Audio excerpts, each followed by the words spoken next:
strategi startede egentlig med, at vi en dag sad og kiggede i sådan et stort kompendium nærmest. Udenpå det stod der inspirationskatalog.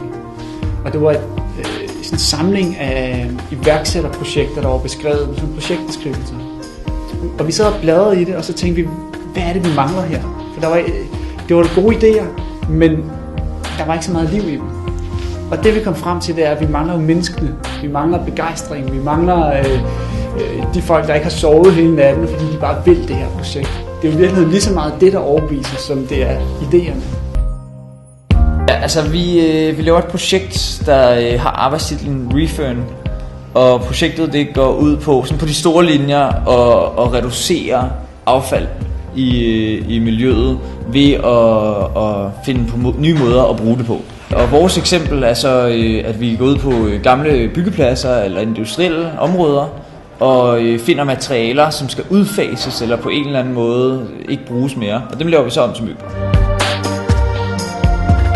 The project that we're working on here is called the Underground News Network. It's part of a larger project called Briar, which is a tool for dissidents and activists and journalists and people in disaster zones to communicate securely without a centralized internet.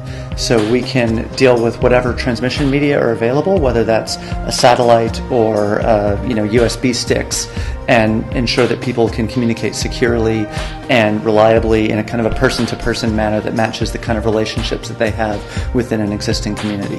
Omkring den her kerne, som er afsnit I, innovationskonkurrencen, der har vi også bygget forskellige andre elementer op. Et af dem, det er det, vi kalder afsnit U, hvor 130 gymnasieelever er flyttet ind og faktisk også har boet her sammen med de rigtige iværksættere. Og de har så haft deres egen iværksætterkonkurrence kørende. Vi har ønsket at invitere alle folk indenfor her på Hørsholm Hospital til præsentation og til at gå rundt og blive inspireret af de her 15 projekter, som er i finalen, og sådan set også gymnasieeleverne.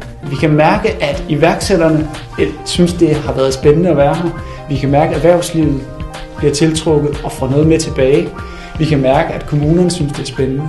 Og vi kan mærke, at vi har fået bragt et uudnyttet ressource i form af Hørsholm Hospital i spil. Nu har vi skabt en tradition, og vi kan mærke, at der er et behov for det her, og det vil vi arbejde videre med. Og jeg håber, at vi ses igen næste år.